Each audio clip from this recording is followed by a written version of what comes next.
Hi, welcome to Snakes and Adders. Welcome to the first in the introducing series on beginner lizards. We thought that we'd get the big one out of the way. We're going to cover bearded dragons today. These animals are from Australia. They're really wide kept, probably the most popular lizard in captivity. They're incredibly tame pets, wonderful animals to keep, highly personable. They actively show affection, they love interaction, they are just fabulous. There are many pitfalls with bearded dragons. We're going to cover some of those. But initially we're just going to talk about setting them up. So to set up a bearded dragon, generally we're going to use a 4-foot viv, usually a 4x18 by 18. We're going to keep the warm end very, very hot, and we're going to definitely need a thermostat to be able to control that temperature. And we're going to have their basking area at between 42 and 45 degrees Celsius. At night we're going to let this calm down to between 25 and 27 degrees Celsius. We're going to provide incredibly high output UV light, and that is to help produce vitamin D3 and make sure that their bones are nice and strong. Without it, they develop something called metabolic bone disease, which is a huge problem and is essentially the same as rickets in humans. So they develop bow legs and they can't walk right, and their sockets won't support the weight as they walk. They also end up with kinked spines and all sorts of jaw problems as well with metabolic bone disease. They're omnivores. They take a wide range of foods. They love their live food, so we're going to run our way through locusts, crickets, cockroaches, waxworm, mealworm, the pachynoda grubs. You can also use calciworms if you can get them. They'll also take a wide range of fresh veg. We want to stick to the very calcium rich stuff, so that would be spring greens, curly kale, butternut squash. We'd also try and entice them with colour, so we'd use capsicum or bell pepper. We'd use carrot, we'd use parsnip, we use sweet potato. We can use some of the frillier lettuces like Lollo Rosso, Lollo Biondi, lamb's lettuce. We can also use herbs for scents, so we can use our coriander, our mint. We can also use stinging nettle, dock. We can use echinacea, sow thistle, hawk thistle. We can use rose petals, we can use dandelions. All of the wild plants, as long as they are rinsed thoroughly first. Bearded dragons are fabulous, absolutely fabulous. I mean, just look at it. Look how tame, how trustworthy, absolutely phenomenal lizards. The issue that we come to though is these animals are in for rehoming. We don't even sell normal bearded dragons anymore. We're going to be moving these on to try and find them a home that's got everything that they need. And the reason being is that there's just so many of them. People don't set them up right, or they have no intention of spending the money they need to spend to be able to keep them right, and they just let them go. So this guy's a little underweight. He's not skinny, but you know, he's just a little bit underweight. It's a real problem. The rescue centres are full of them, and if you were going to buy a normal bearded dragon, I would encourage you to look at some of the rescue centres up and down the country and maybe consider rehoming one. The biggest problem that we face is that there's still shops out there that stock these guys together, and when you walk in as a beginner wanting to buy a bearded dragon, you see these animals living together, you think, oh, it's okay then. Yeah, there's no problem, I'll have two. But the problem is you don't necessarily know what they are. Now, if they grow up to be a pair, they're almost certainly going to breed, and that involves 4 or 5 litters of eggs a year, 15 to 25 eggs per litter.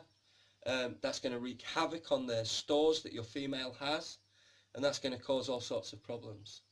2 males are going to fight like cat and dog, but at least they're only fighting amongst themselves. Actually, you're posing more of an issue by having a pair together, because there's 100 eggs to account for, which no doubt people that are slightly unscrupulous, they will incubate them. They sell them down the pub for a fiver or something stupid like that. It's a real shame, because these are absolutely fantastic, but there is a bit of a problem.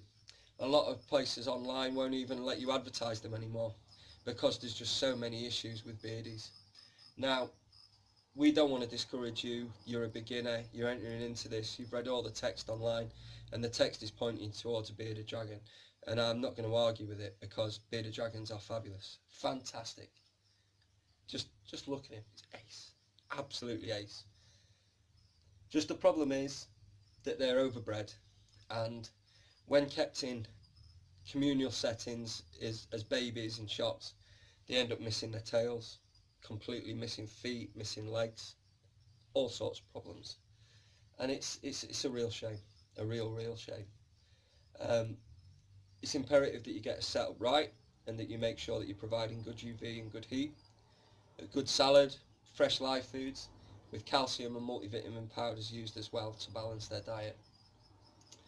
We are going to sex beardies by looking at the underside of their belly. Now, if I can get him to sit still 2 seconds, I'll show you.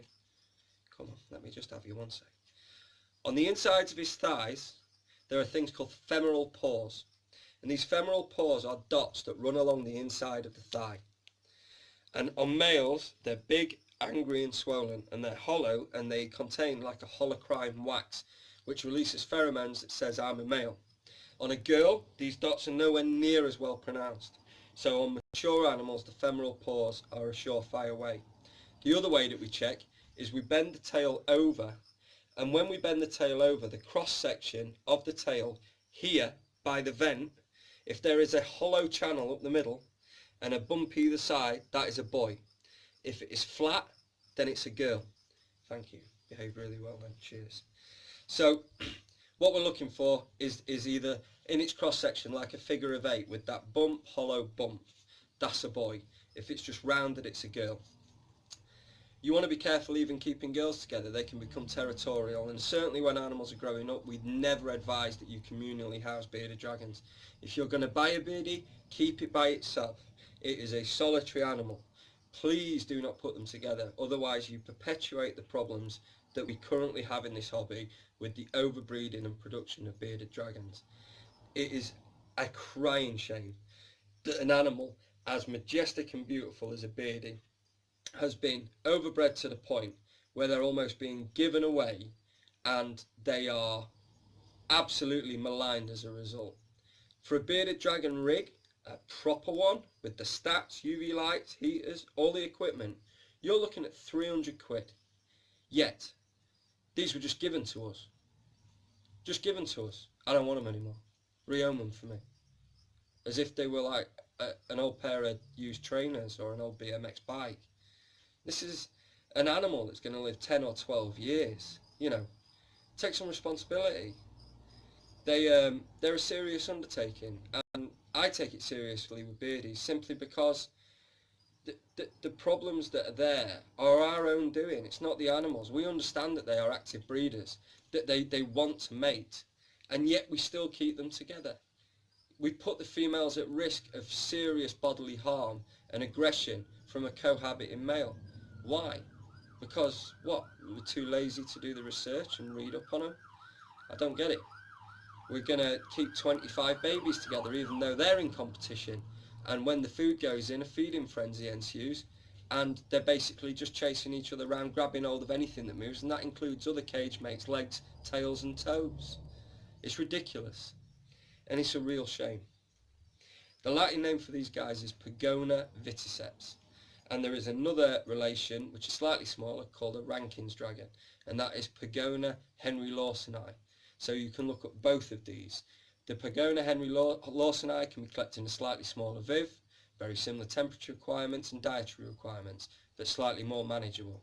Because they're higher value, because they're not as popular in the hobby, and they're slightly rarer, they seem to have little or no issues because people respect them because of their extra value. When you've got animals being given to you or sold for a £5 or a £10 or free with kit, you don't take it as seriously. And it's imperative that if we're not going to become what the antis think we are, which is the mistreater of animals, that animals like the bearded dragon, which are fantastic lizards, gorgeous lizards, just how well behaved has he been? Just amazing. And yet we're rehoming him because somebody doesn't want him anymore. And these stories are all over Facebook. Look on Gumtree, look on anywhere else, and you'll find some idiot selling a beardie in a 2-foot scruffy knackered tank with a spot bulb and no UV, or 3 of them living together, or one that's been living with an iguana and a water dragon. It's absolutely stupid. Make sure you do your research first. Thoroughly look into it. They're an undertaking, they need a good size viv, they need a fair amount of equipment to keep them correctly, and just because it's £20 does not mean that you don't still have to find the other 300 quid for the setup. Take the research seriously. I hope you're enjoying the videos. I took the opportunity to make the first lizard video early as we got these beardies in, and we don't carry them as often anymore, so I thought having an example to show you would help. So yeah, forgive me for changing up the running order slightly, but I thought that this was an important one to do.